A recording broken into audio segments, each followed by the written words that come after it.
We're here to begin the Board of Adjustment meeting for June 20th, 2023.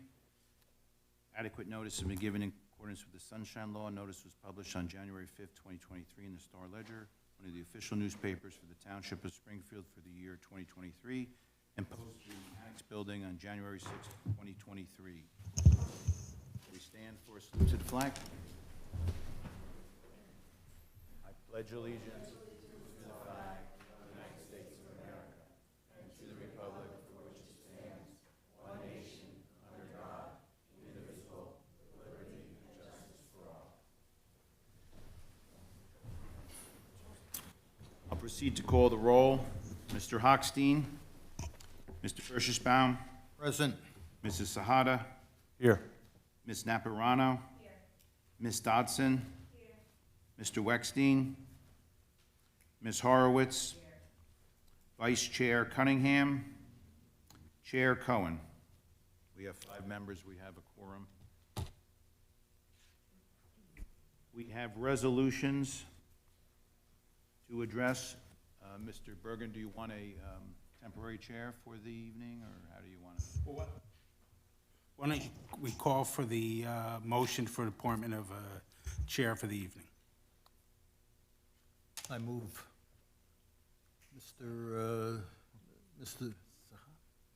Sahada. Is there a second? All in favor? Aye. Thank you to the board. Let's proceed so we don't keep you all waiting. All right.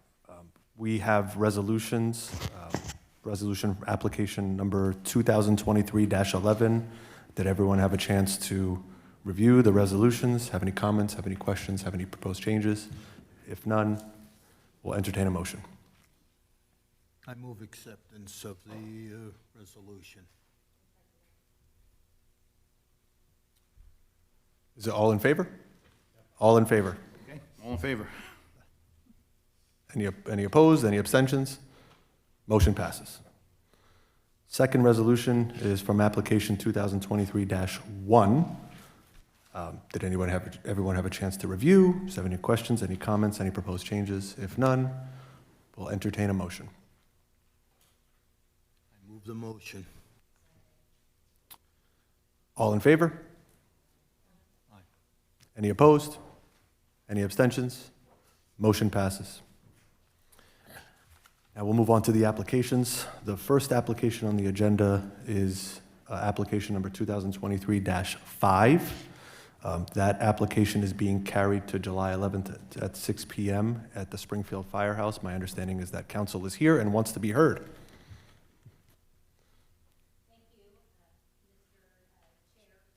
Attorney Rosemary Stone on behalf of the law firm of Garrett Lookout. Here tonight for Springfield LLC. We're just here. Can I interrupt you just to make sure the microphone, if you just push the button so the people on the web can hear you. Thank you. Thank you. So as the board will know, at the continuation of our last hearing, there was some questions about meeting with the police chief and having some issues as far as going through some of the concerns regarding the billboard location and the impact on traffic. We have been undergoing those meetings, so we feel confident that we can come back on July 11th, which we're asking to be carried to with no additional notice. My understanding is that will be at the firehouse location, which is where we had our initial hearing. We feel confident that we'll be able to conclude at that time. Thank you very much. Thank you. Mr. Chair, if you could just call for a motion to adjourn this matter to July 11th at 6 p.m. at the Springfield Firehouse. Can we have a motion to carry this application to July 11th at 6 p.m. in the Springfield Firehouse? Anybody? I'll move it. All in favor? Aye. Any opposed? Any abstentions? Motion passes, and my understanding is that no further notice is needed. Correct. As noted on the record, no further notice to the public or publication is needed. Thank you. Thank you very much. Just a quick thing with regards to the electronics that you were, your client was asked to provide. Have you provided them, and then they will be distributed to us?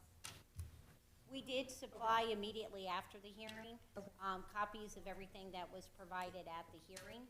to Ms. Law. So, I mean, we can follow up on that if necessary. Okay? Thank you. Okay, thank you. The next application on the agenda is application number 2023-9. It is Block 1203, Lot 34. It's a lot coverage variance. Are the applicants here?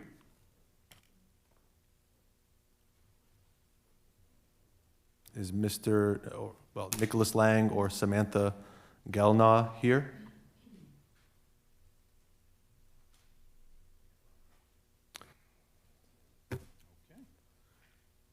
Chairman, with them not present, we'll consider it as Withdrawn. withdrawn from tonight. If it's relisted, they will have to renotice the public. Thank you. The next application on the agenda is number 2023-13. It is Block 101, Lot 8. It is for a side yard variance.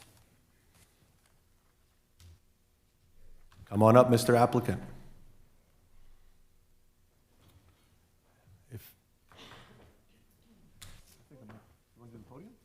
Good evening, everyone.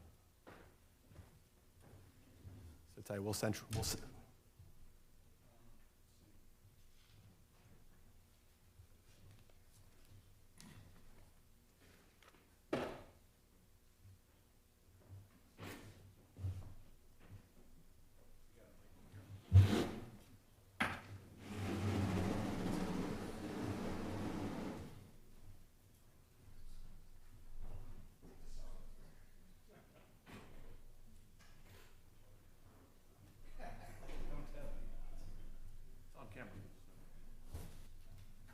Is that mic working?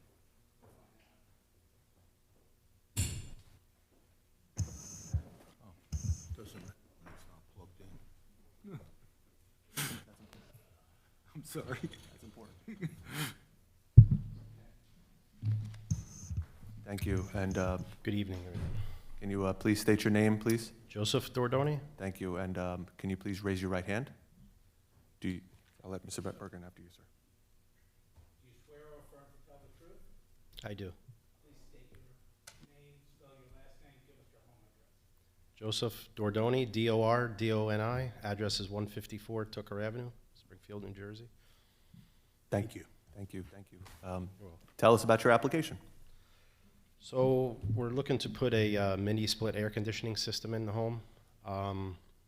Due to, I don't know if you're familiar with that street, I'm sure you have the plans there, but the properties over there are very narrow, and the way the house is built in this particular location is the only place where I could actually put the outside condenser.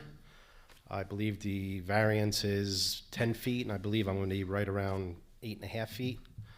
So hopefully we can agree on this, and I can get my air conditioning before it gets too hot. That's important. And did you have, is this a new condenser, like replacing an old one, or is it a new? It's a essentially- new install. It's Very one of good. those, it's not central air, just to be clear. It's one of those mini split systems where the units are in they're on the wall with the But this one would be this is on the wall or on the ground? the actual condensers outside on the ground.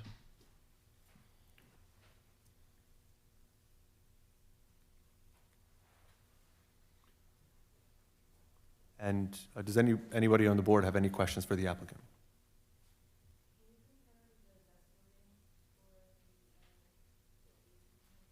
I'm sorry, the what? The decibel rating, is that what you said? I believe it is 62, 60, right in that range?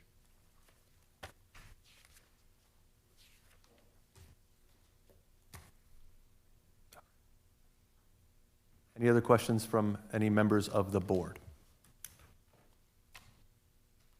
Any questions from our esteemed experts? No, just the ordinance section is 3515.1E, which is the 10-foot requirement, and this falls within that setback. Thank you.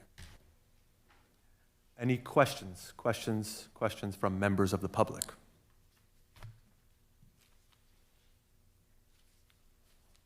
Seeing none, any comments from any members of the public? Also seeing none.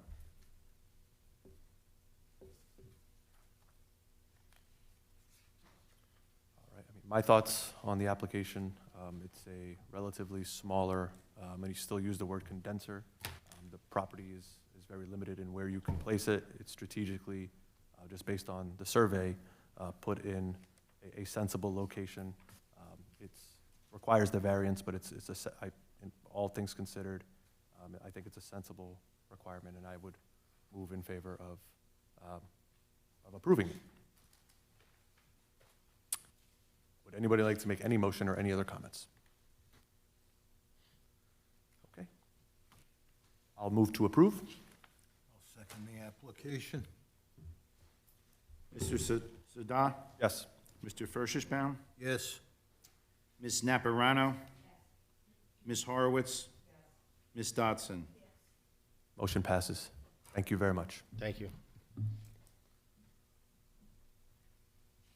All right, the next item on the agenda is application number 2023-14. It is block 807, lot 26. It is seeking a approval for a lot coverage variance. I think you're free to go. You are free, sir. Congratulations.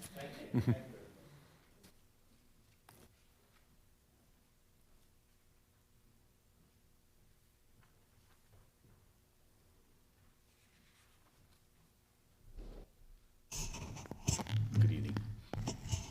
Please raise your right hand. You swear or affirm to tell the truth? Yes, I do. Please state your full name, spell your last name, give us your home address. Please keep your voice up. Alan Resney, H-R-E-C-Z-N-Y. Address is 150 Linden Avenue. Thank you. Tell us about your application.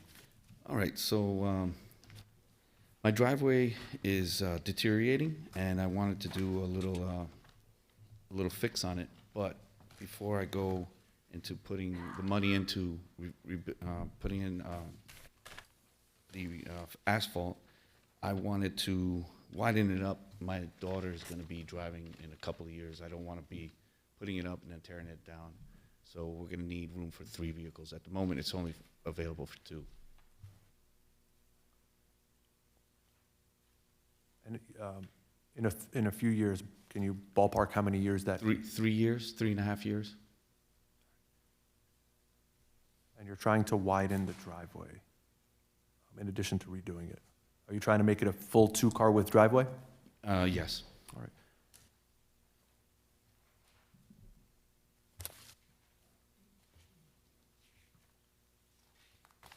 Just to be clear, it would, your proposal as to widening the driveway, would it widen it on both sides? Would it widen it only one side?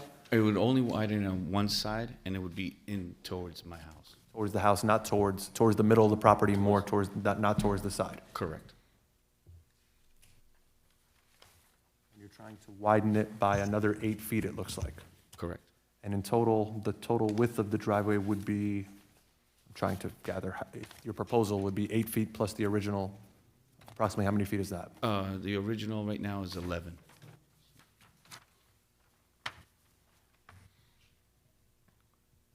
Any other questions from any members of the board?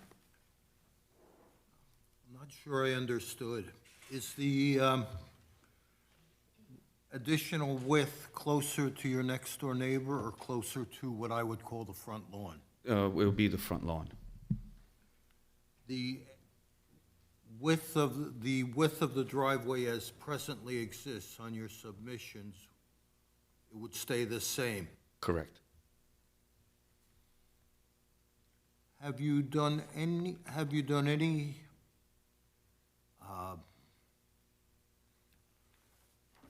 had any discussions with any expert as to the drainage, which is now being removed from the portion of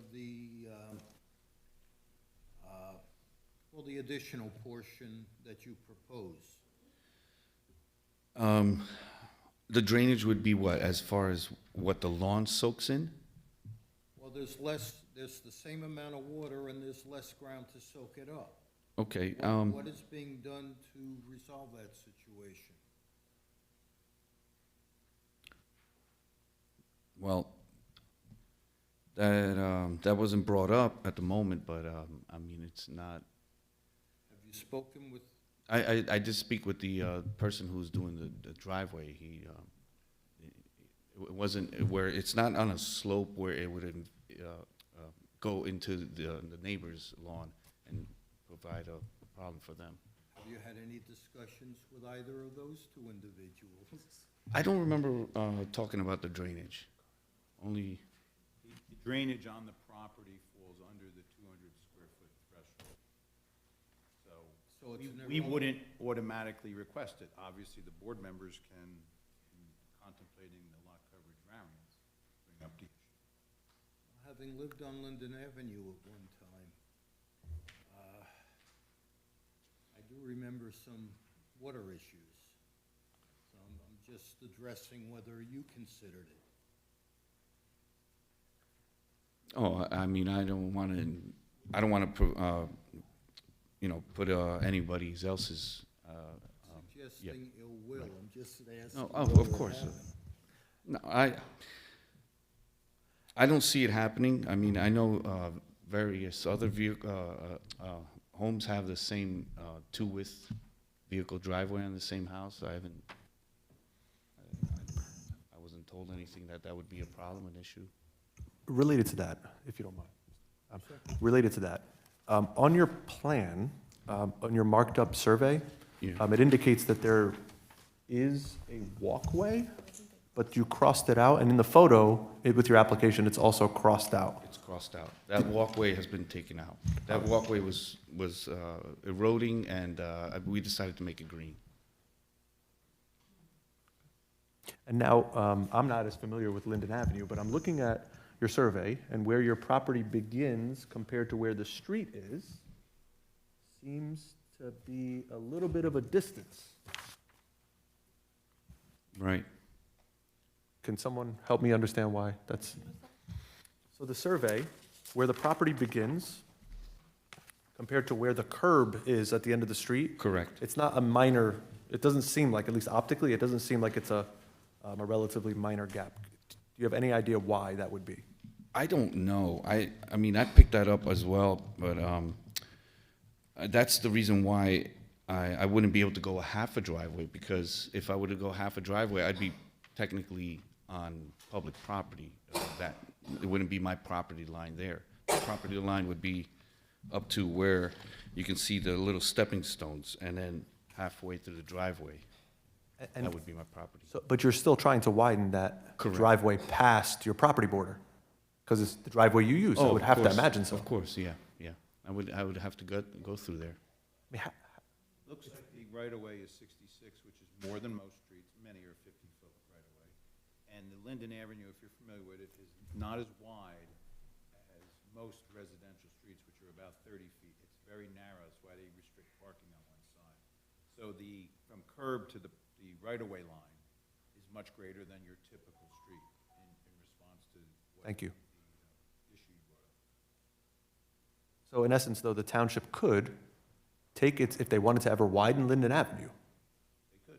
Do you understand that if, Oh, of course. so if you widen this driveway, Yeah. if you're granted this application and you widen the driveway, part of your driveway, which is now 1-car width, and you want it to be 2-car widths, Right. would go away anyway, Well, the full thing, or just the half section up to your property border. up to my property border? Yeah. Okay. Yeah, I understand that.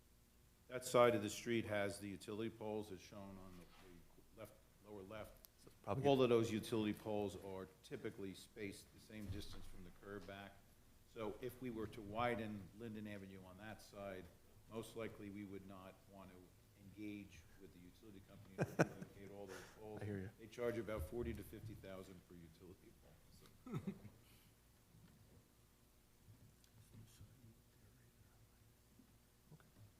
Any other questions for the applicant? Any questions? Excuse me. Any questions from any members of the public? Questions? Any comments from any members of the public?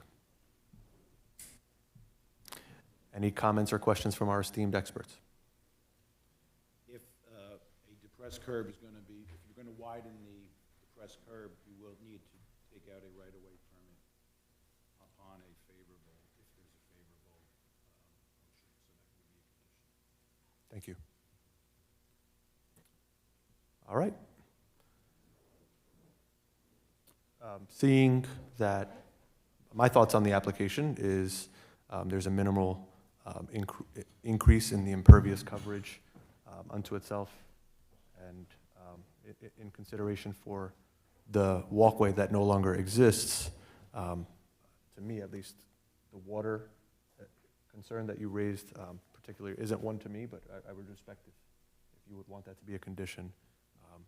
But I'm in favor of the application, otherwise with the condition as stated by Mr. Disco with respect to the right-of-way permit that you'd need with respect to the widening, the curb cut essentially from the driveway.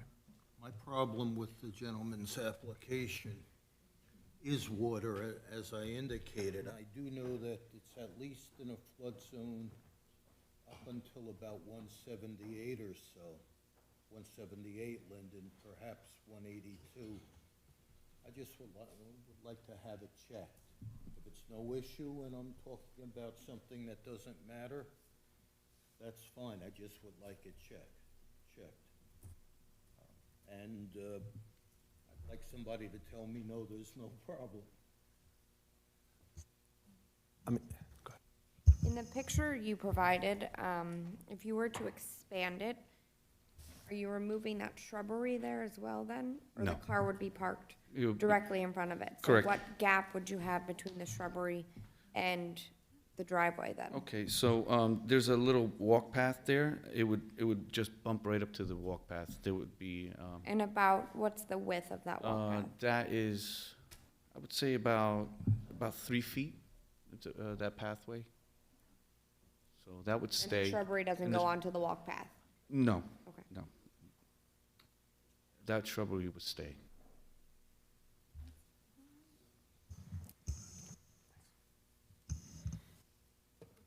Last chance, any comments or questions from the public? One more time. I just want to make sure, do you want to check like whether the property is in a flood zone, or do you want to? No, I just would like somebody other than a person who is not qualified as an expert in any way, shape, or form to tell me that the water issue that I raised is a non-issue. You want to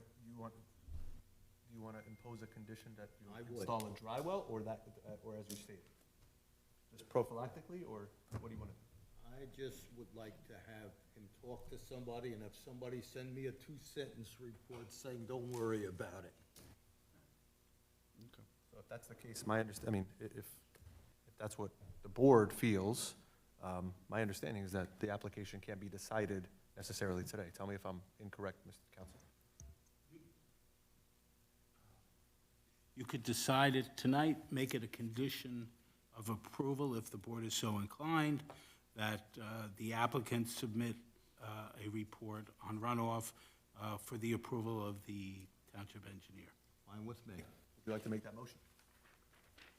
It's already been expressed by Mr. Bergen more articulately than I can do, but I have no problem approving this application with the condition as cited by Mr. Bergen. And Mr. Disco, I presume, is the right-of-way permit? Is there a second? Mr. Fursichbaum. Yes. Ms. Naparano. Mr. Sada. Yes. Ms. Horowitz. Ms. Dotson. Motion's approved. Congratulations, you. tentatively. Thank you. Mr. Chair Pro Tem, if I may, I just received a call from the chair. She had an emergency, but she is on her way here. She should be here in about 10 minutes, so maybe you want to call a recess before we move on to the commercial applications. We'll take a approximately 10-minute recess, give or take. See you at 10. Thank you. Thank you.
We managed without you.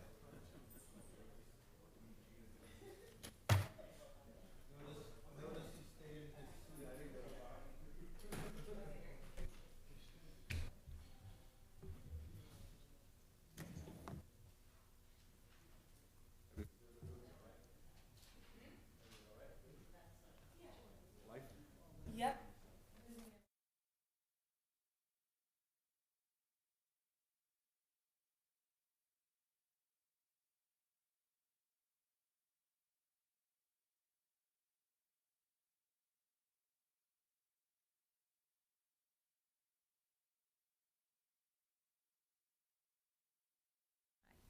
All right, great. We're live, so welcome back. And where are we here? Where? Okay, so we are gonna call application 2023-12-871 Mountain Avenue, LLC, 41 South Springfield Avenue, Block 3901, Lot 4. Minor site plan, use variance, parking variances. Parking variance. Great. Good evening. How are you? I'm good, thank you. Good. Just a question. I know Mr. Fursigbaum, I believe you're a member of Shari Shalom? You would need to recuse?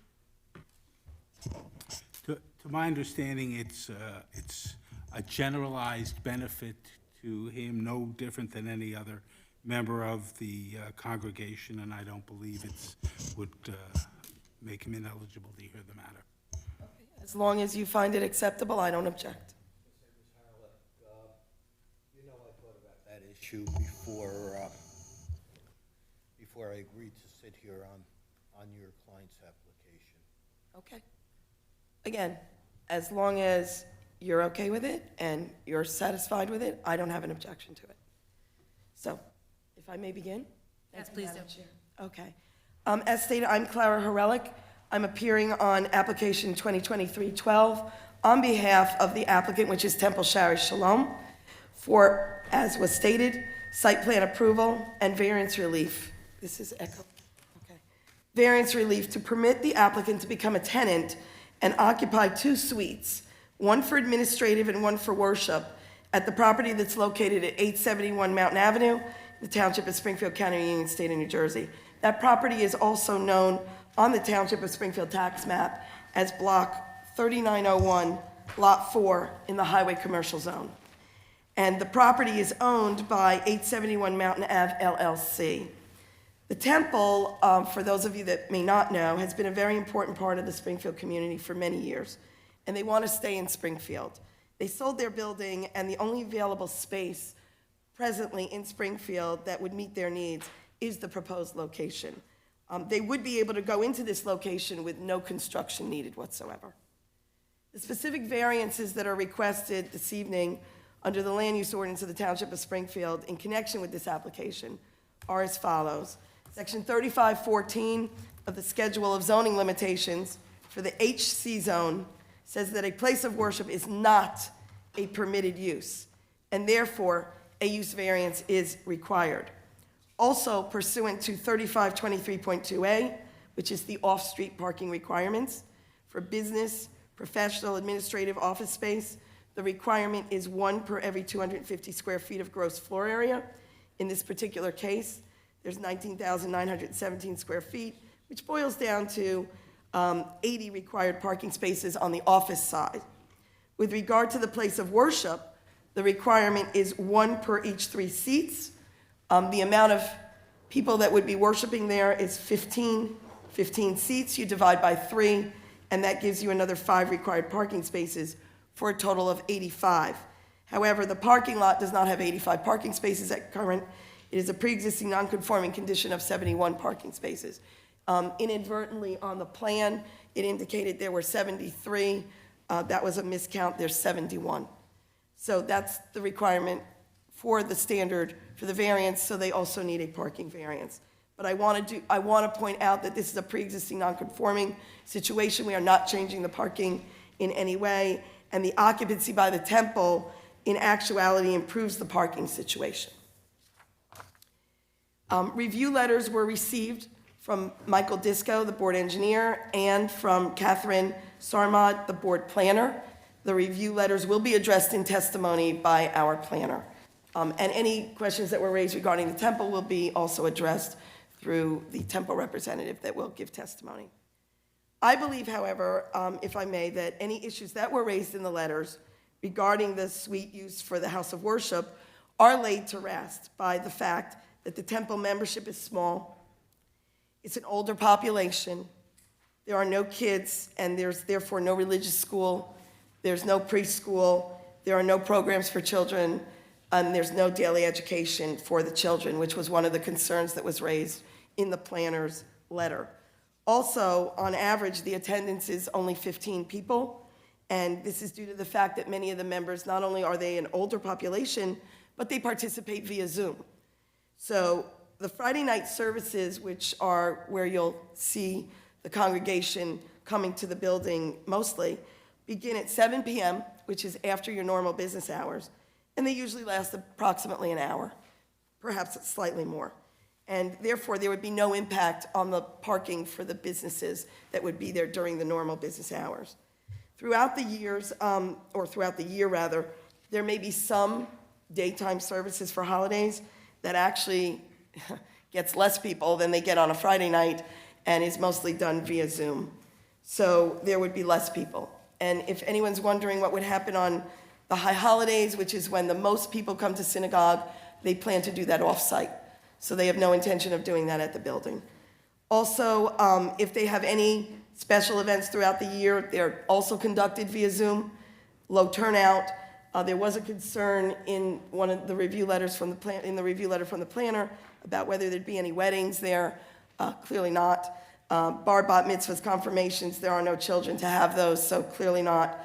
And temple meetings now are conducted via Zoom. So if they have an in-person meeting at all, it's only approximately one time a year. So as regards the suite that would be used for office space, this would be your typical office situation, and there will be testimony regarding the hours of operation and the staff, very few staff that would be at the location. So appearing and testifying on behalf of the applicant tonight, I'm going to call for Edith Ben Israel, who is the immediate past president, I mean immediate as in last week, and the current treasurer from Temple Shari Shalom. And I will also be calling Matthew Seckler of Stonefield Engineering and Design LLC. He is a licensed professional planner. Richard Falcon, who is a member of the Owner LLC, which is 871 Mountain Ave LLC, is present and available to answer any questions regarding the building use or the tenants. But I am not calling him for direct testimony. So it is expected that the testimony this evening, as presented, will show that the granting of the variance relief sought will not do or result in any substantial detriment to the public good, and it will not substantially impair the intent and purpose of the zone plan and the zoning ordinances. At this time, I would like to call Edith Ben Israel, and if you could swear her in, Bruce. She is, as I said, the past president of Shari Shalom, current treasurer, and our representative from the temple. Please raise your right hand. Do you swear or affirm to tell the truth? Yes. Please state your full name, spell your last name, and give us your address. Edith Ben Israel, BEN-ISRAEL, and I live at 1508 Timber Oaks Road in Edison. Thank you. You're welcome. Ms. Ben Israel, if you would be so kind as to tell the board about the functioning of the temple at this time. In other words, your services, your hours of operation, your membership, your attendance, and let them know why this is a good location for your temple. The reason it is a good location is because the majority of our members reside in Springfield.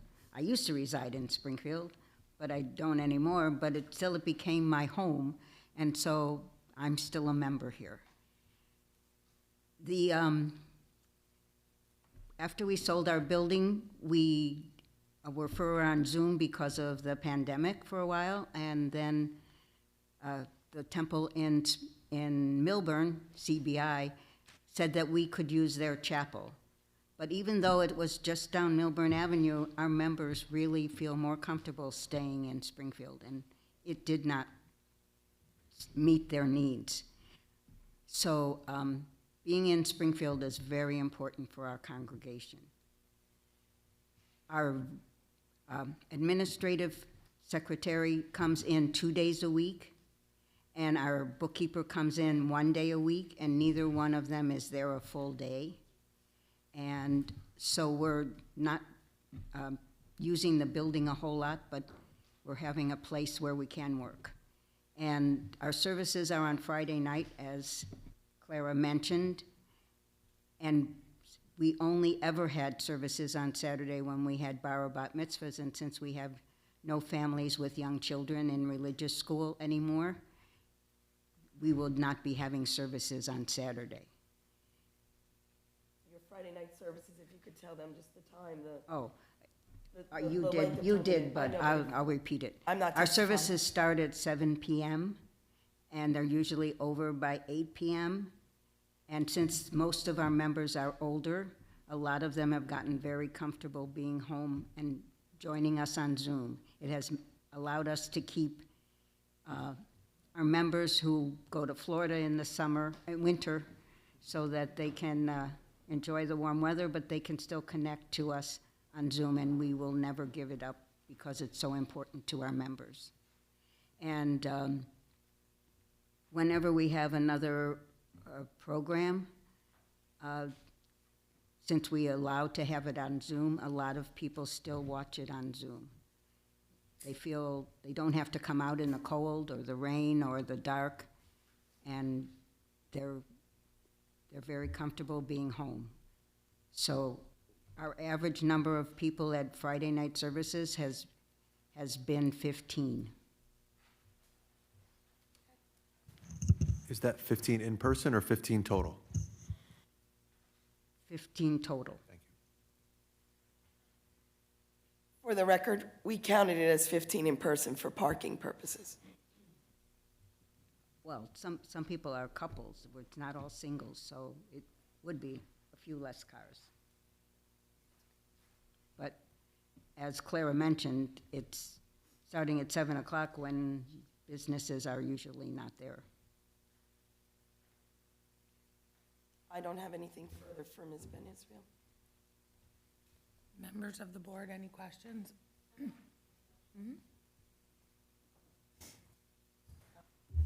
The gray, push the gray in. Push down. Push.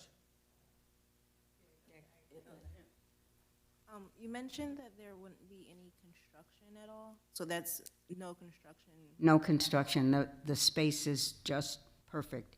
Because it was a financial place, the whole, one space is pretty open in the middle, so we would have no problem using that as the sanctuary. Okay. And so we don't have to do any construction of walls or anything else. And the same for the office? The office as well? is already divided, Okay, and so we don't need to do anything there. okay. Thank you. They are two separate suites. Yes. I understand. I have a quick question also. It was mentioned that it would never be more than 15 people, and for No, high- I said our average is. Oh, average is 15 people, and then for the high holidays, it would be done off-site? Yes. What if there was like a reason why more people needed to come? Like unfortunately, some sort of vigil or, things that like pop up like out of the blue every once in a while, because the world that we live in? What would happen if like more people did show up for whatever reason, like one time or a few times? We would be sure to follow the number of people that were assigned by the fire department. And Okay. if it was Occupancy. more, if we needed to have more space, as in the case of High Holy Days, we would have them somewhere else. Okay, thank you. You're welcome. Any other questions from the board? Any questions from our professionals at this time? Okay. Any members of the public have any questions for the witness? None. Thank you. At this time, I would like to call our planner, Matthew Seckler, as I stated, from Stonefield Engineering. He is a professional planner, but Bruce, I will let you qualify him. Licensed professional planner, of course. Do you swear or affirm to tell the truth? Yes, I do. Please state your full name, spell your last name, give us your business address. Matthew Seckler, that's Seckler. I'm with Stonefield Engineering Design. Address is 92 Park Avenue in Rutherford, New Jersey. Thank you. Mr. Sackler, we've seen you numerous times before this board. Is your license in good standing still, as you stand here now? Yes, the answer is yes. Okay, great. Any objections to qualifying Mr. Sackler as a professional planner? Great, you can proceed. So, Mr. Seckler, if you would, we have minor site plan approval, and we have the two variances, one being, of course, the use variance, and the other being the parking variance. If you would please address the board and advise them as to criteria and why these approvals can be granted. Absolutely. And again, to remind the board, this is the building at 871 Mountain Avenue. Do I need to move that over there? No, Oh. I just want to, for the record, you've got on the easel C1, which was submitted with the application. Correct. This is unchanged from the application? Yes, it is. Thank you. Thanks. Sheet C1, as you mentioned, is the survey of 871 Mountain Avenue, which is the office building in which this use is looking to utilize two of the suites within. As was mentioned, we are seeking two variances, one being off-street parking variance, the number of spaces, and the other one being the use variance. I'll actually address the off-street parking first and then go to the use variance second. In terms of off-street parking, the parking required for houses of worship is related to the number of seats. And as was mentioned by our council and the temple representative, we anticipate on average having 15 seats within the building. The ordinance requires one space for every 3 seats, so 5 spaces are required for the temple use in this building.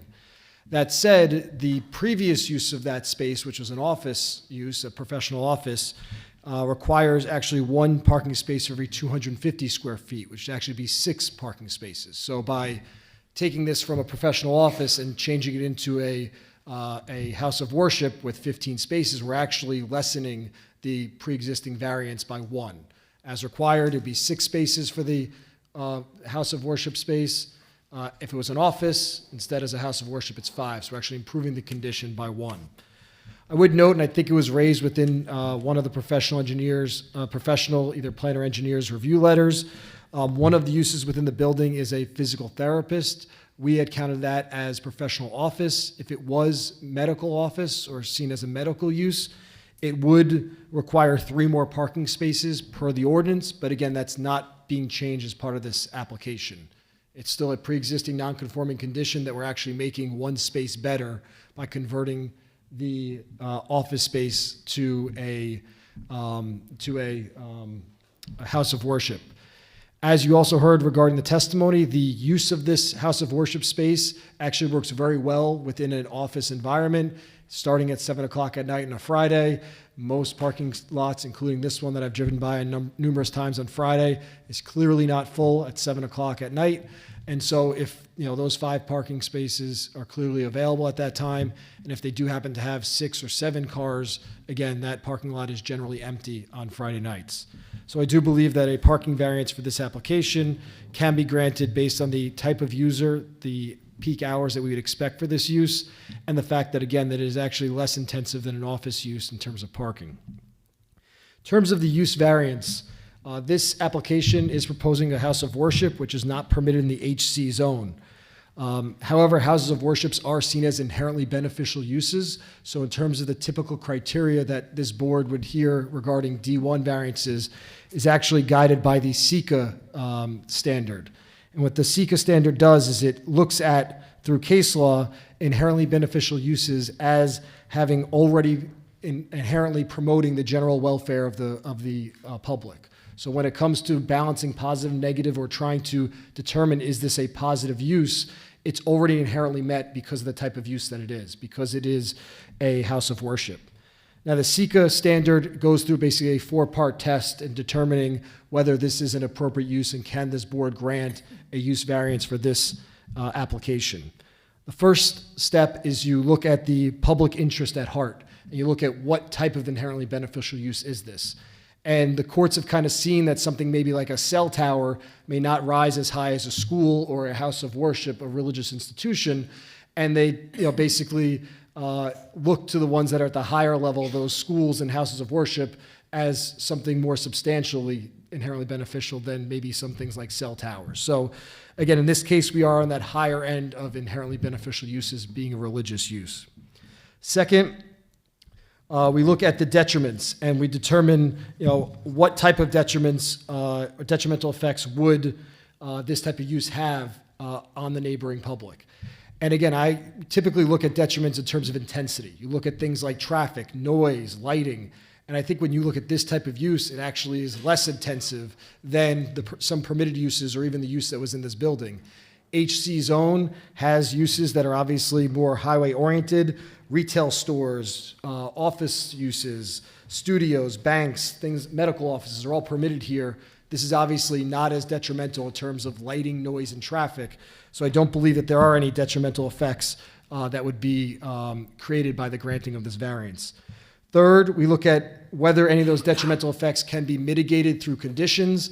Again, I stated I don't believe that there's any detrimental effects, so I don't believe there's any conditions that this board would need to consider regarding this use to allow it to be put in place. But again, the board does have that power to implement conditions on inherently beneficial uses to help reduce the negative impact. And fourth, we then do that balancing of positive, negative criteria and looking at whether this would impact the zone plan. And again, this is a use, again, that I think fits in very well. You've heard there's no construction. What you see from the outside of this building and really from the inside of this building is going to be unchanged. Everyone driving by this site is going to see it as an office building, it always is, which is permitted in the HC zone.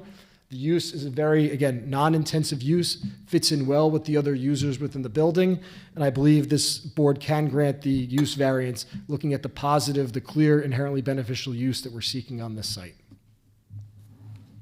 So in conclusion, you would say that the granting of the variance relief here will not result in any substantial detriment to the public good? Correct. And in addition to that, it will not impair the intent and purpose of the zone plan and the zoning ordinances of the Township of Springfield, correct? Correct. I don't have anything further for the planner. Thank you. Any questions from members of the board? Will there be any signage at all? There will be no external signage, external and signage. in that building, there's like a directory. Okay. So it would just say, what suite numbers they are, that's it. Thank you. Members of the board, any other questions? Okay, I will turn it over to our professionals. I have no Anything? questions. I'm satisfied with Mr. Steckler's testimony. He provided the appropriate proofs for the C variance as well as the D1 variance. As he noted, he's proposing it as an inherently beneficial use, which has been recognized by the courts. And so he identified the SECA balancing test as a requirement for the proof standard. I failed to put that in my review memo. I apologize for that. But I believe he did provide the appropriate proofs for the board to make that determination. Thank you.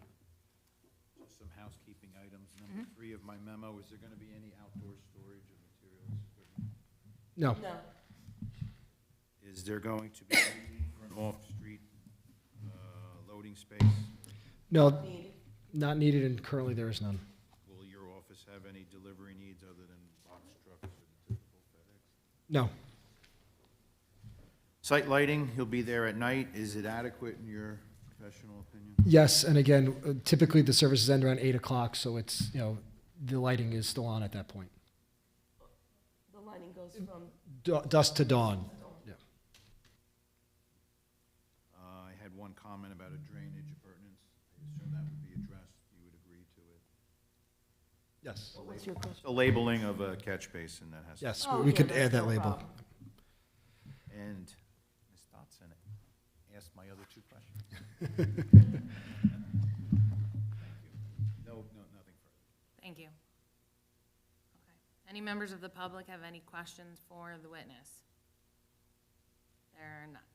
Thank you very much.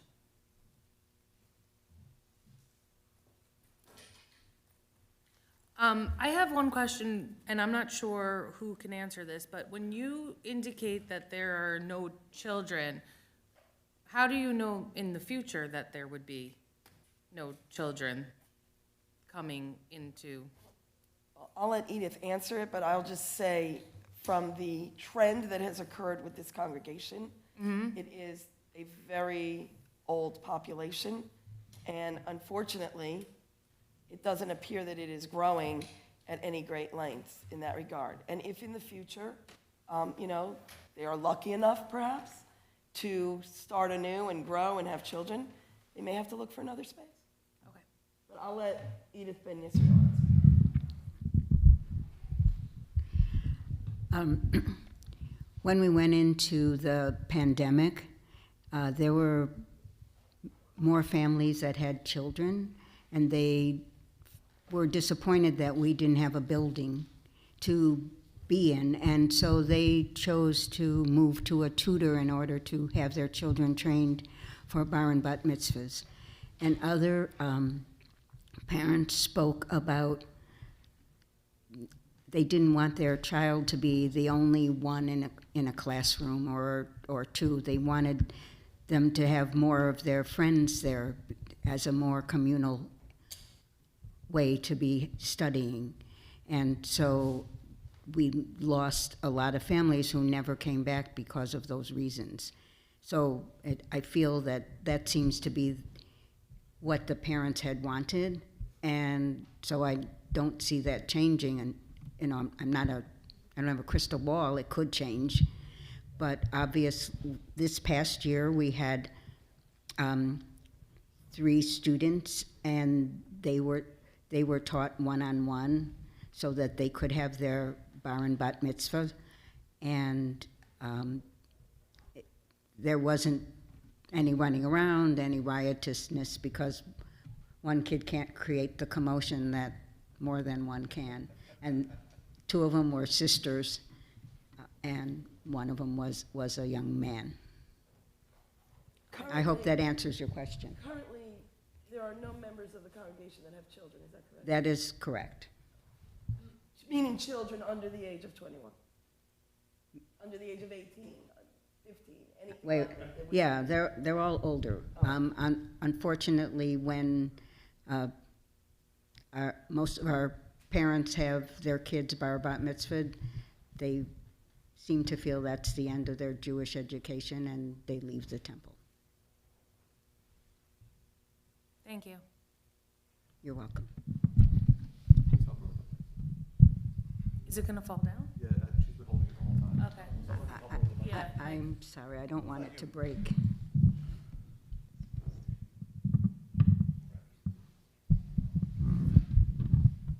Oh, thank you. Beautiful. I'm standing here in case there was another question. You can sit. Oh, I can. Yeah, you could sit down. Okay, at this time, I'm gonna open it up to the public. If anyone would like to comment or speak on this application, you are welcome to come forward. Great. Would you like to close? I think everything that needed to be said was said. I just seek now the board's approval. Thank you. Okay, well, I am satisfied that the proofs have been met and that this would, use of these suites would not cause any detriment to the area or surrounding properties. I would be in favor of granting the relief that is requested. Motion to approve. Is there a second? Second. Thank you. Mr. Sadat? Yes. Ms. Horowitz? Yes. Mr. Furstenbaum? Abstain. Ms. Naparano? Yes. Ms. Dodson? Yes. Chair Cohen? Yes. Motion's approved. Excellent. Thank you to the board. Thank you.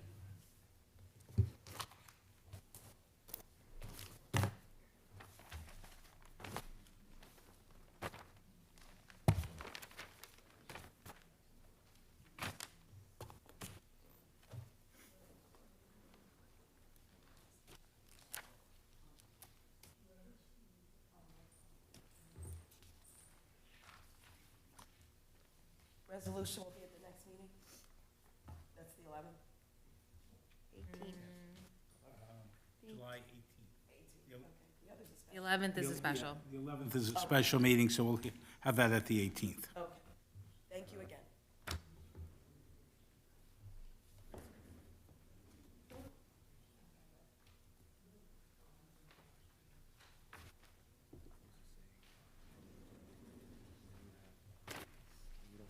Okay, next application 2023-10266 Mars Avenue LLC, 266-268 Mars Avenue, Block 206, Lot 10. Request is for preliminary and final site plan approval for mixed-use building and use variance. Good evening, how are you? Okay. Better than that, but, let's see.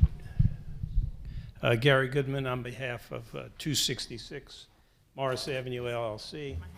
This is a limited liability controlled by, company controlled by Carmine Santarella.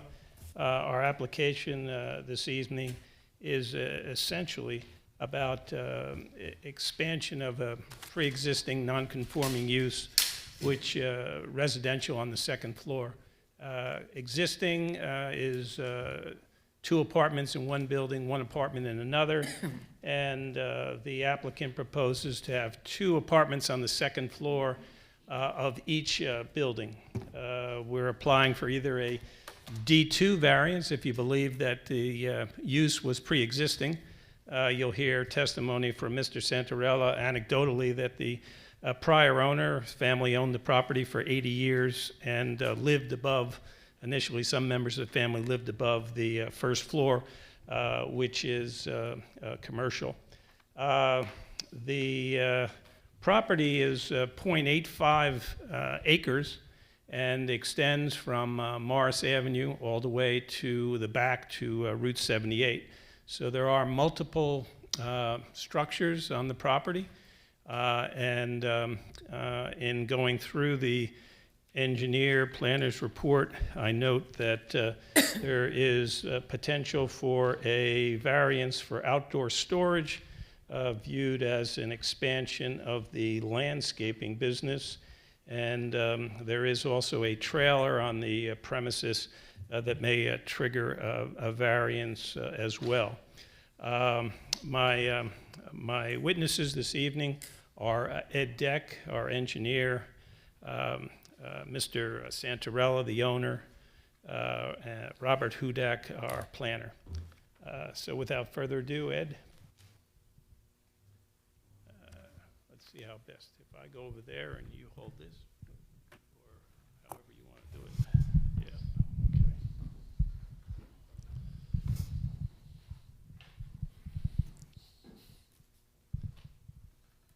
okay. Would you raise your right hand? Do you swear or affirm to tell the truth? I do. Please state your full name, spell your last name, provide your business address. Edward, middle initial S, last name Deck, D-E-C, 131 North Michigan Avenue, Kenilworth, New Jersey. Thank you. Thank you. Mr. Deck, want to give your qualifications to the board, except as an expert engineer? I'm a graduate of New Jersey Institute of Technology. I'm a licensed professional engineer and land surveyor in the state of New Jersey, also a certified municipal engineer.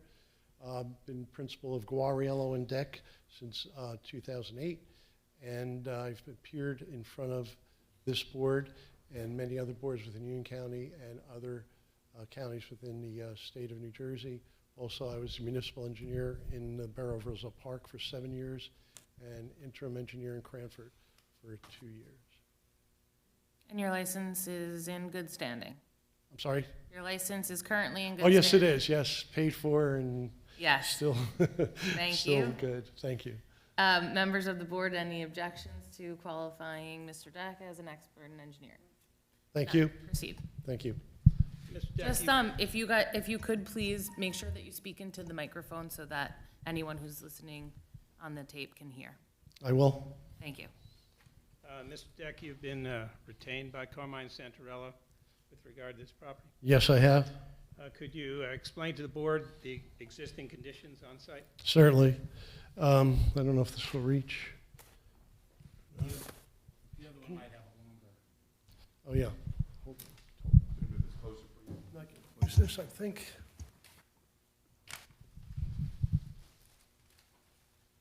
Do we have a second mic here? I think this will work.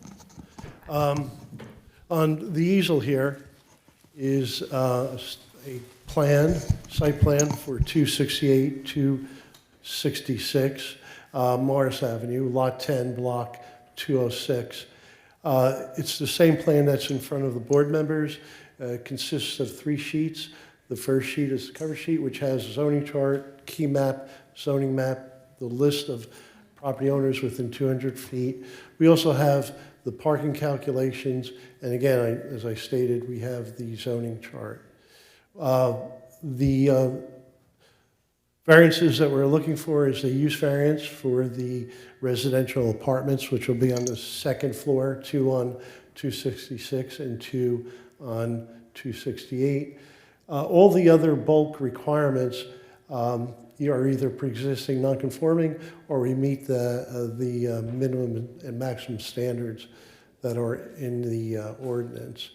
We received review letters from both the board planner and the board engineer, which I could go through, but I'll just go onto the next sheet and explain what the conditions as they presently are at the site. As you can see, it's a irregular shaped lot, has a frontage on Morris Avenue of approximately 65 feet, and then extends back and jogs over until it fronts on Route 78. So it's quite a long, irregular shaped lot, consists of 37,222 square feet. We have existing parking that's available on the site. We have 13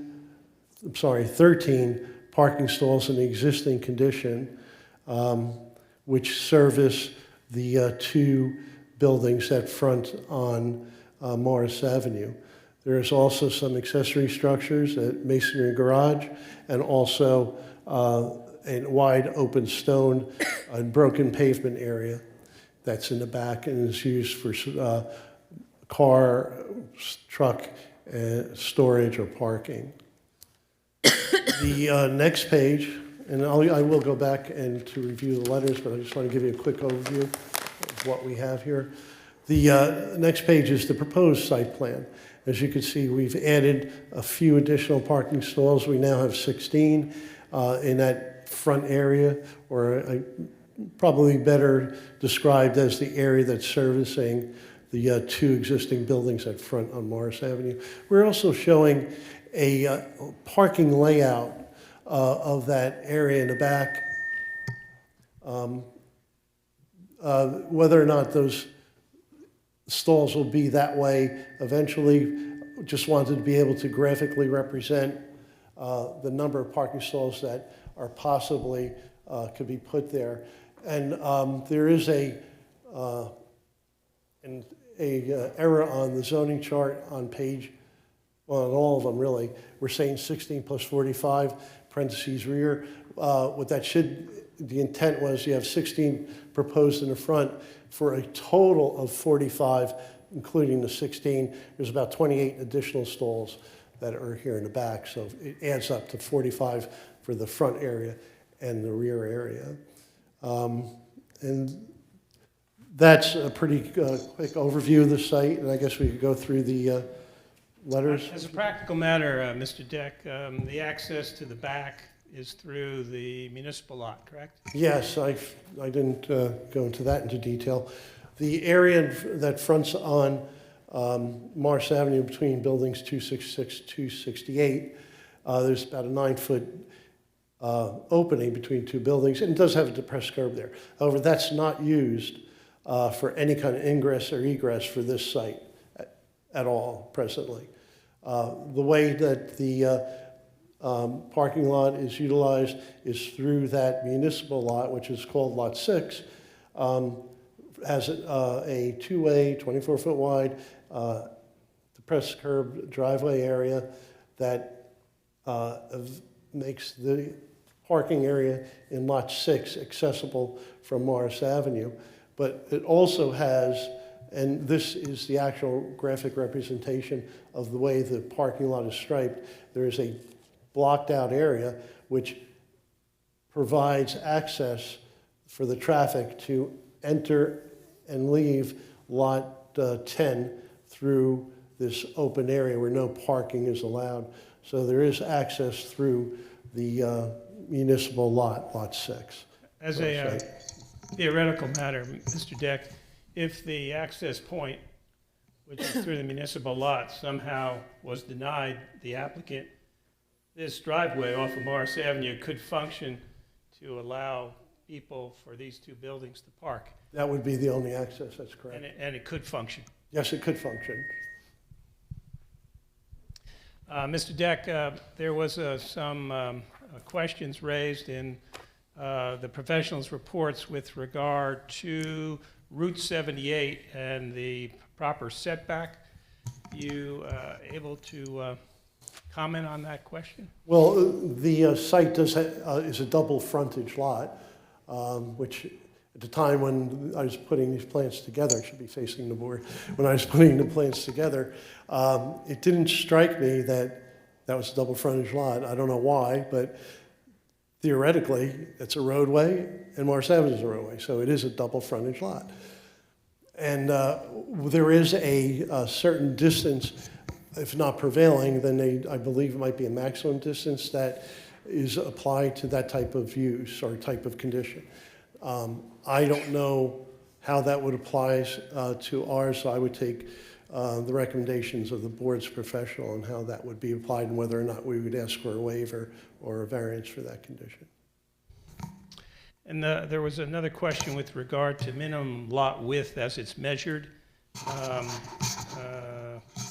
The average on your zoning table should be calculated as the horizontal distance between the side lot lines. Yeah, that's another tricky thing. It's like at which part do I take the side lot line? But that number 65 feet in the zoning chart does reflect the frontage along Morris Avenue. And I note also in the engineer planner's reports that there are some housekeeping cleanups in terms of dimensions where your plan and the architectural plan didn't match up. So that'll be cleaned up on the... Yeah, absolutely. We would coordinate between the architect and our plan to make sure that there's no discrepancies in those dimensions. But that would particularly be in the building dimension itself. There was another question with regard to parking space striping. Right. What we show on the proposed condition is and actually the existing condition, those stalls do have the hairpin striping. The ones in the back do not, and again, that's really just a graphic representation of how many stalls that can be placed there, not necessarily that we would mark the entire parking lot with parking stalls. Okay. Questions for the board? Members of the board, any questions for Mr. Deck?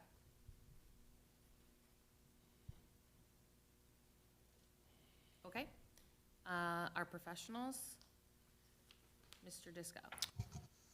I'm going to try to limit, assuming the business owner will answer some of these, but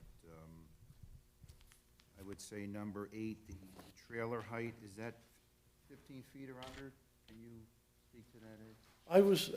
I was at the site. From my recollection and estimate, I would say it's less than 15 feet.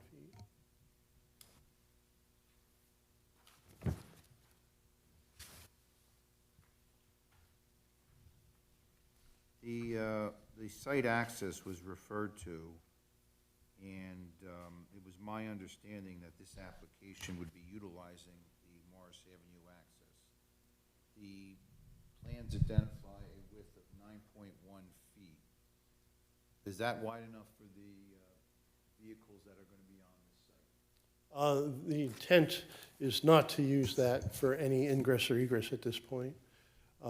It would be through the municipal parking area that they would access the site. And that's why it's even noted as a reserved parking area, because there would be no ingress egress off of Morris Avenue. It would just be for the property owner to park his vehicles there.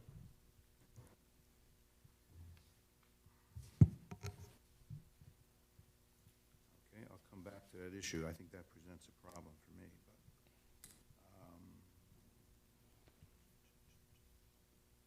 the site lighting, if you could address, is it adequate in the rear lot for the users, residential and commercial? Presently, there aren't, there's no lighting in that rear lot, to my knowledge. Maybe the property owner can expand or Yeah, let's clear leave that up. for Mr. Santarella. Yeah, none are proposed at this point. The lighting in the rear will, if, it would be off of the existing structures. Okay, there was a question I had about where the handicapped space was being added behind the structure to the left. And is that an existing pavement area? There was a line there that didn't identify what it was, or is that an expansion? It's an existing paved area. It goes all the way up to that rear porch area.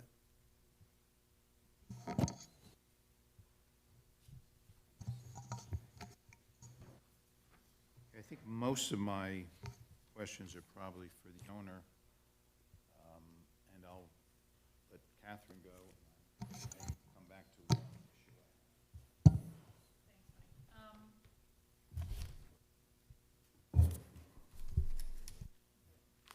issue. Yeah, I always look at the bottom one, this top one. There was one other question I had in regards to the bulk table. You know, it was mentioned that there's no exterior work being done, but the building coverage was reduced by 0.15% in the coverage shown on the table. But I didn't see that translated to any modification of the building, so I don't know if that was an error. I think it's an error. It's a cleanup issue where, yeah. I just want to make sure. Mhm. I know you'd mentioned that the striping in the back portion of the property was really to show how many spaces could be generated. Can you just clarify what that means? Is there an intention to actually stripe them that way, or is it just to show what the maximum parking, what are the parking spaces going to use for if otherwise? As you can see, the required number of parking is 22. We have 16. It's a new configuration. There's still some parking that's in front of the building, but there can be an additional 10, if needed, parking stalls in the back. Those would be striped, but the rest of the area, there's no intention of striping that area. Just enough to meet the minimum allowable.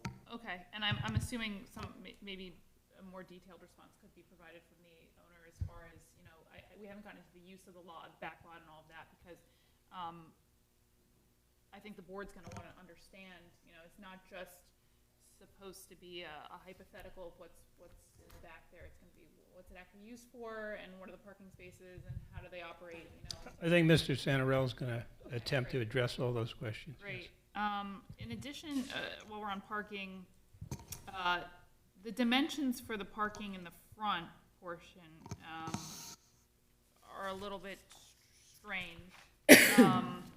In that parking space number 13, the one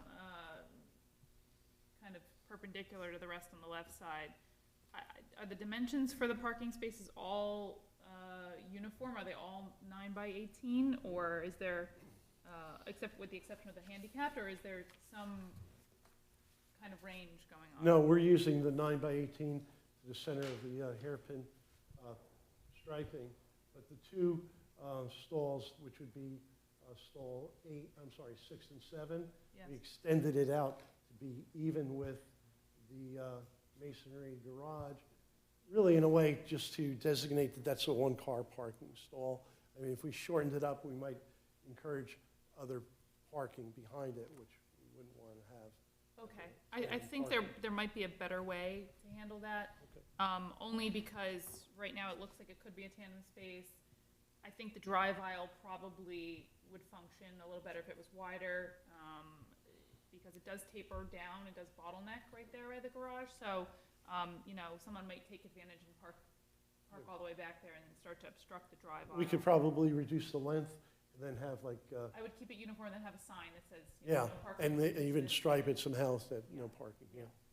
And I'm sure whoever parked in that spot, if they got blocked in, they'd be pretty angry too. So you'll probably have a tow company called as well. I think that's all I have for right now for this witness. Thank you. Thank you. I'll just go back to the one issue that, so when this application was sent to the board, you know, it was the understanding that and I'm reading a letter from Mr. Goodman, applicant will use the existing driveway to access the property until the Township of Springfield wishes to respond to our inquiry regarding the easement.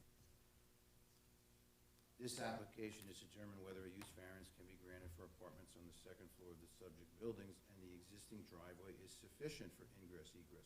The whole premise of sending it to the board was that the driveway was going to be utilized to Morris Avenue.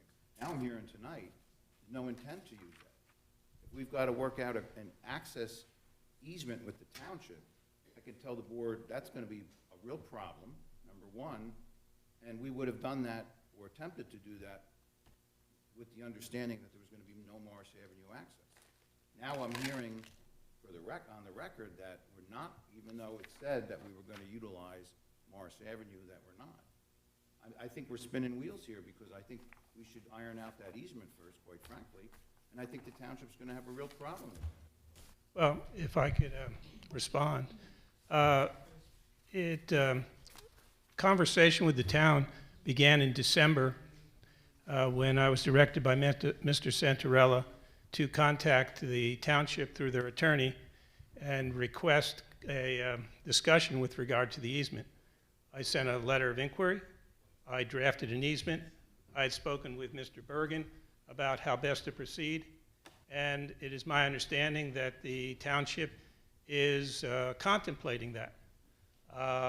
However, for purposes of this application and the letter that I wrote to Mr. Disco, and in consultation with my client, I basically addressed the fact that if in fact there is no access easement, and all the uses that Mr. Santarella makes of the back property can no longer function, then Mr. Santarella still has the two buildings that face Morris Avenue that already exist, and that he would like to effectuate a request for a variance to expand to 2 apartments on each building on the second floor, and utilize that driveway that does exist as his main, and in this case, only access point for these buildings.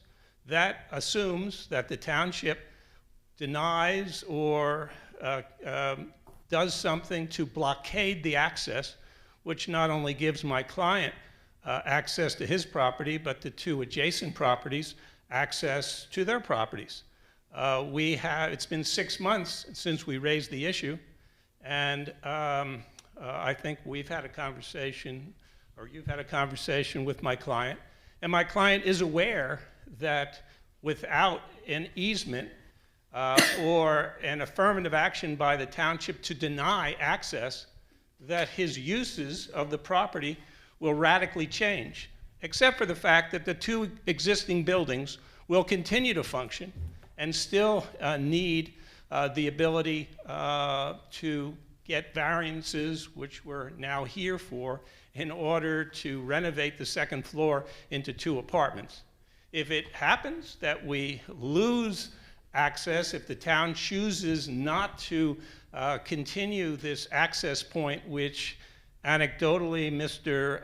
Santarella will testify that the prior owner's family for 80 years owned the property and that was their access point. But it's not a case of adverse possession. It simply was they continued to use it and Springfield didn't object. If Springfield now objects and decides to terminate that access point, then clearly, Mr. Santarella would have a problem for his existing business and the business of storing vehicles. But the two buildings in the front, which is the purpose of our application tonight, still exist. He still requests the variance to renovate the second floor, and if need be, can use the driveway that does exist to access the parking area to service the buildings. Correct me if I'm wrong. I think the intention for that access area between the two buildings was not just for access. It was also for the owner to park his vehicles, for parking, just for the owner. You mean just for one person? That's the testimony I heard. Is that- Only if it's not used as an access, then it would be used as. Thank you.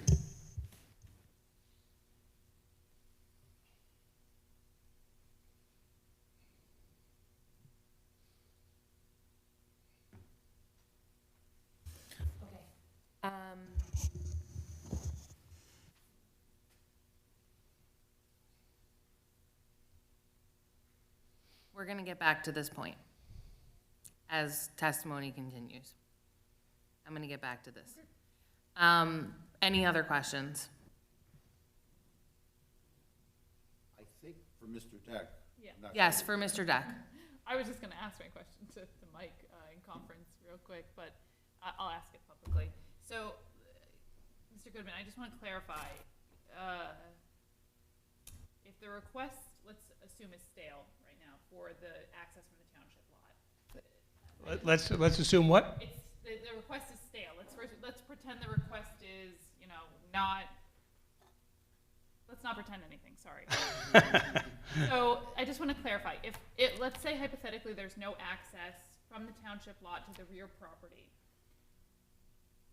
is the variance request for the residential unit above the existing buildings as an expansion of a pre-existing non-conforming use, that will still proceed under the assumption that the access between the two buildings will be utilized? Correct. Okay, and we haven't gotten to this part, which I think is confusing, is the back lot, the back portion of the lot is currently used for contractor landscaping. Yeah. When Mr. Zanarella, he will confirm that the various uses that the property presently is functioning. Okay, it's presently functioning and utilizing access through the township lot to get there.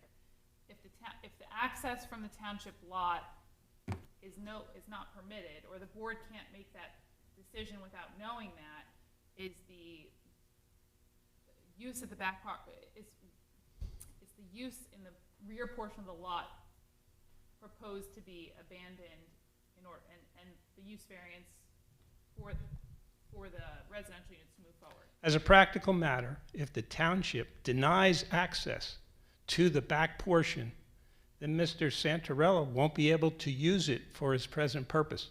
Because vehicles won't fit in the current access. Well, that which can fit through the driveway that exists off of Morris Avenue will be the only size vehicles that could possibly access the property. Okay. Okay. Thank you. Any other questions from the members of the board? Okay, I'm going to open it to the public. Any questions for Mr. Deck with respect to his engineering testimony from members of the public? None. Thank you very much. Thank you. Thank you. I'd like to call Carmine Santarella, and I did see there was a request for a colorized version. Mr. Bergen, if we could mark this A1, if I can pass it out. Yes, thank you. Thank you very much.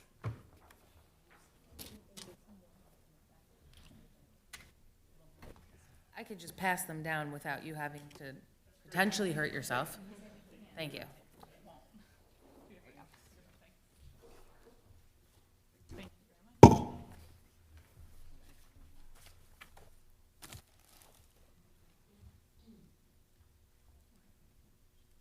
Just for the record, A1 is a colorized version of a, 66 and 68 Morris Avenue. and this was submitted not in color with the application, or it was not? I believe it was submitted, but our request was made for a colorized version, and this is colorized. Thank you. Okay, let's proceed. Raise your right hand, please. Do you swear or affirm to tell the truth? Yes, I do. Please state your full name, spell your last name, give us your business address. Carmine Santarella, Santarella. Thank you. Carmine, through your limited liability company, you are the owner of 266, 268 Morris Avenue. That's correct. Could you, first, how long have you owned the property? I own the property since 2020 And you purchased the property from whom? from Mary Casanovia. And it was represented to you at the time that these people, Casanovia family, owned the property for how long? It's my understanding that they owned the property since the 1940s, maybe the 30s. And the use that they made of the property? It's been my understanding that they've been using that property as a landscaping yard since the early 30s or 40s. And they had the two apartments on the top floors of the buildings. And one of the owners actually lived above? Yes, since, I've been there since 2002 as a renter. I rented space there for my commercial business, my landscaping business. And since I was there, I remember that the owner had a apartment on the second floor of 268. Could you describe to the board in detail the various uses that exist on the property? We provide commercial parking for contractors who can't park their residential vehicles in their driveways, basically. And on Mr. Deck's site plan there, could you just point to the area where your commercial vehicles are parked? Currently, they're in this area here. And Describe verbally so the record is complete. I'm sorry, say that again?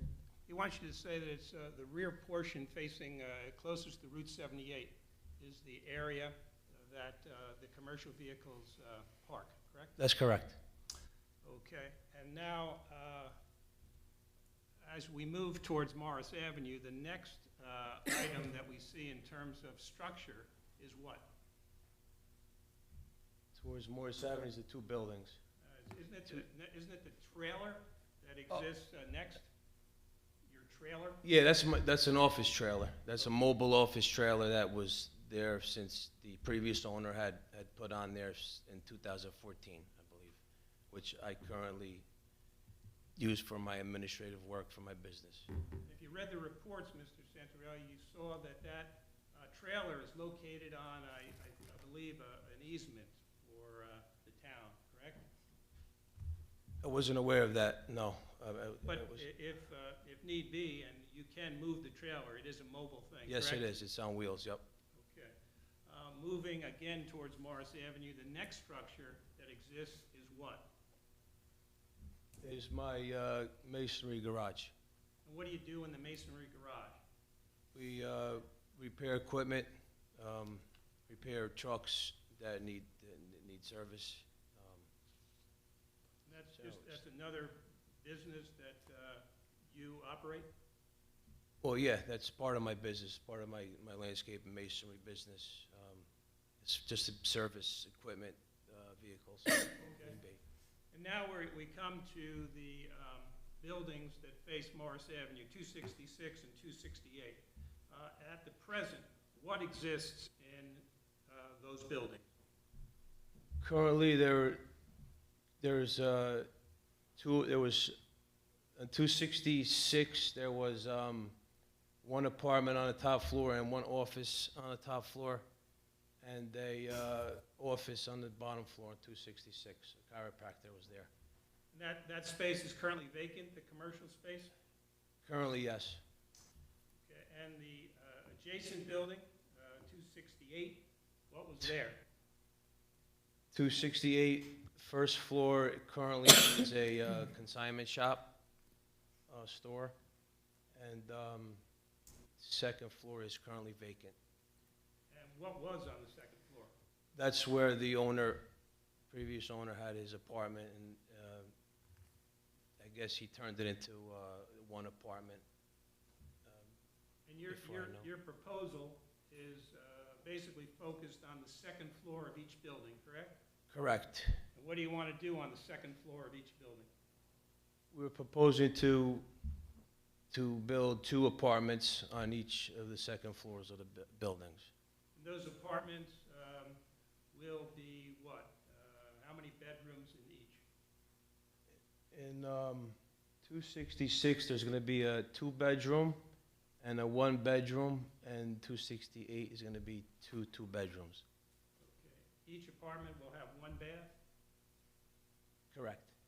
Will each apartment have its own washer and dryer? Yes. And on the first floor, the consignment shop will continue to rent at 268? Yes. And on 266, which is currently vacant, you would look to rent that commercially, correct? Correct. Now, turning to the exterior of the building, I had given a colored rendering to the board and its professionals, and you're proposing basically the exterior, you're going to simply paint? Yeah, we're going to do some repointing of the bricks that need be, and we're going to paint the building. And the color rendering shows a scheme that looks like a gray facade with kind of a black detail around the storefront windows. Yeah, I kind of like the gray, but, you know, talking to my wife, and, you know, they gone a little lighter color. Okay. Are there any other physical changes to the building that you propose? Other than, I guess, windows, repointing brick? Yeah, we're going to put all new windows. We want to put all new windows, new doors, new storefronts, new awnings, new lighting. Just make the building look a lot nicer. I mean, it's been disarray for this many years, so. So right now, as I recall, each building is sort of different than the other, and it's your goal to unify the facades so that they look like one complex? Correct. And turning attention to a question that arose on lighting in the parking area especially, do you propose any lighting for your occupants or especially at night? Yes, I do. Signage is the, other than the storefronts, is there any other signage proposed? No. Maybe just the address? Yeah, yeah. Okay. Questions for the board?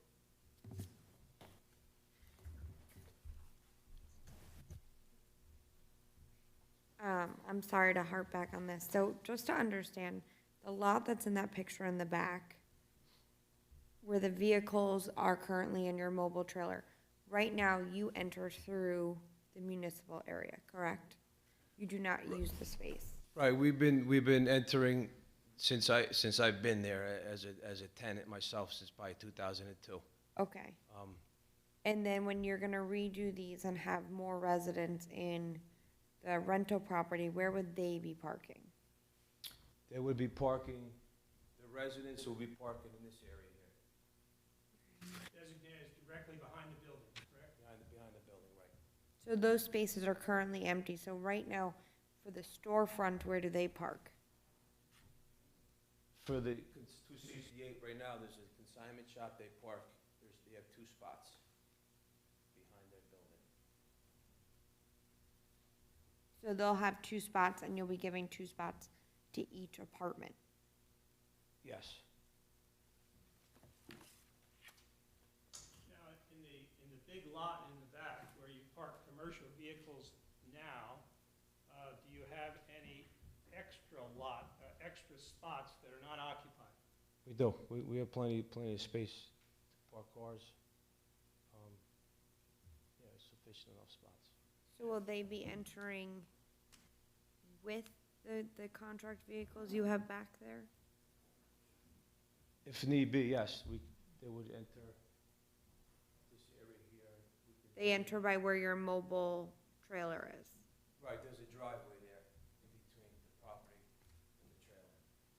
And then right now, between the two buildings where you have the gentleman on the bike in Exhibit A1, there's a car coming out of it, but you would not be using that for any movement, is what you're currently stating. I think the question, Carmine, right now, you have had the use of the commercial parking lot owned by the township in order to access your property. Right. And because it's the easiest and safest way to access your property, that's what's been utilized, correct? Right, like I said, since I've been there in 2002, as a tenant, parking my truck and trailer, we've always known to use that spot. And I think about when COVID hit, initially we would come out here and then exit somewhere by the Sophia's, where the Sophia's restaurant is. But then they put a big tent, umbrella, so they basically kind of just blocked our exit. So, that was a problem for us. So we went to the town and we said, listen, because there is another exit here, but it's a very sharp curve for even a car to go around. So we went to the town and they said, listen, we'll allow you guys, we'll create a new opening in the town parking lot, which is better access for us and to accommodate his umbrella and our exit and entrance. So with the newer building and additional residential usage, will you be making that an exit only, or what, that's in between the two that you exhibit here? Or are you gonna try to close that off, just because it doesn't look like there's enough room for? Basically, if the town's not getting, we tried to get the easement from the town. That was the first thing. They never cooperated. It's been about 8 months where we never heard anything from the engineer about getting us this easement. Gary he drafted up an easement. Nobody got back to us. I tried calling. We left emails. Nobody got back to us. So basically, we tried to get